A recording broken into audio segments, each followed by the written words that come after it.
સમાચારમાં આગળ વધીએ. વાવ-થરાદના દિયોદરમાં ચૂંટણી અધિકારી પર હુમલાનો કેસ થયો છે. અધિકારી પર હુમલો કરનારા કોંગ્રેસના 10 કાર્યકરો સામે ફરિયાદ દાખલ થઈ છે.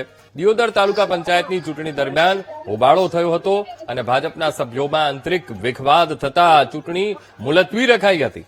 તો ચૂંટણી મુલતવી રહેતા કોંગ્રેસના કાર્યકરોએ હોબાળો મચાવ્યો હતો. સ્થળ પર ચૂંટણી અધિકારી ડીએન કાછડ પર હુમલો કરવામાં આવ્યો હતો. તો ફરજમાં રૂકાવટ અને હુમલાને લઈને ફરિયાદ નોંધાઈ હતી.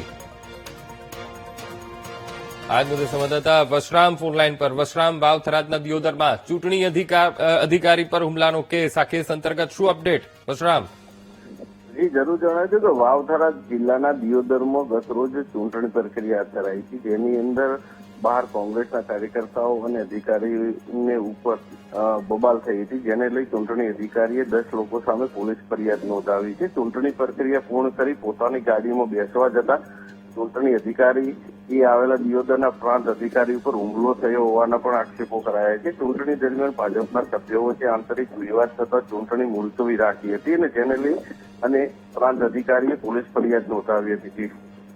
જી બિલકુલ વશરામ, સમગ્ર માહિતી સાથે જોડાવા બદલ આપનો આભાર.